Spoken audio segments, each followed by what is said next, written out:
Hello，大家好，我是 Dave Liu。一旦你缴交了这一个定金之后呢，你接下来就是要找房屋保险、找律师了。当然，我们也可以介绍给你这些我们熟识的房屋保险人员跟我们熟识的律师。那您就要找这律师跟他说，我要买这房子，把所有的合约我们会把它交给这律师，律师就会开始执行这个买卖。那通常我们是在条件解除之后的几周，可能1周、2周、3周、1个月，我们要成交，那律师开始做这些相关的手续。然后这个房屋保险呢，你必须他会开始就会跟你讲说这个房子可以保哪些东西，然后是多少钱一个保费这样子。所以接下来我们就要等待的就是我们的成交日。一般来说，我们的这边买房子呢是有3个不同的日期是比较重要要了解一下的。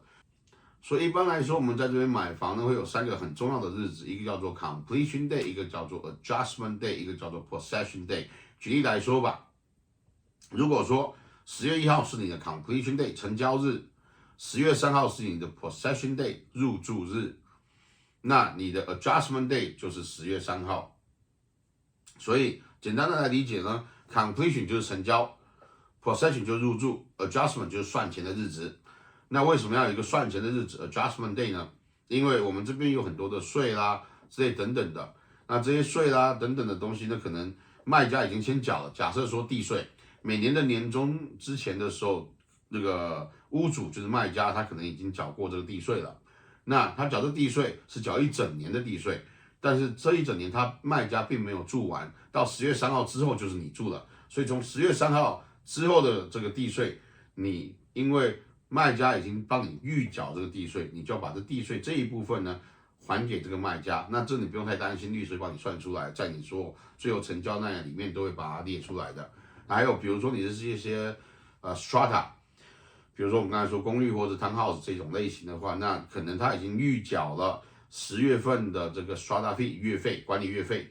对吧？所以这个管理月费你也要把这几天算出来，把这钱还给人家嘛，人家预缴了之类等等的，这些律师帮你算出来。所以你只要记得3个很重要的日子，我的 completion day， 我的 possession day， 还有你的 adjustment day。那为什么这 completion day 跟 possession day 可能不是同一天呢？因为通常来说，卖家他必须要先收到钱才把房子交付给您，所以他要确定钱到账了，他就把房子交付给您。那当然说这个completion day 跟这个 possession day 它分开来有很多的好处啦。那它可能是对卖家有好处，比如说卖家我要收到钱 complete 收到钱了之后，我才把房子交给你，你才可以入住。那对买家可能也是有好处的，因为假设说。我们换一个方式说，比如说我是一个买家，我要去买这个房子，但是我要把我现在的房子先卖掉了，我才可以去买这个房子。那可能我的房子卖掉的时候是10月1号，所以我10月1号是我这个房子的成交日，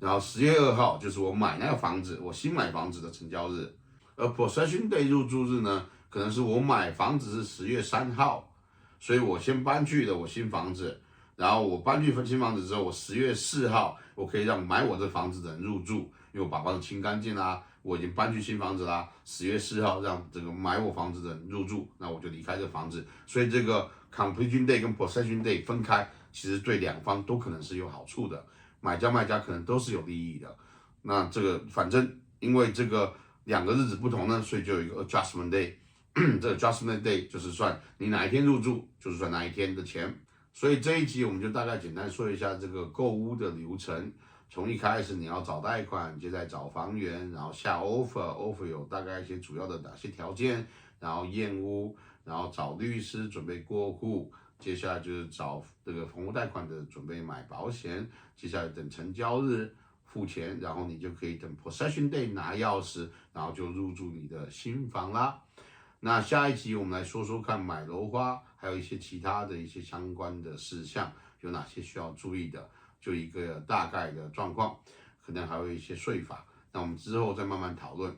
这个频道我们会分享许许多多关于商住地产的相关知识和一些小技巧。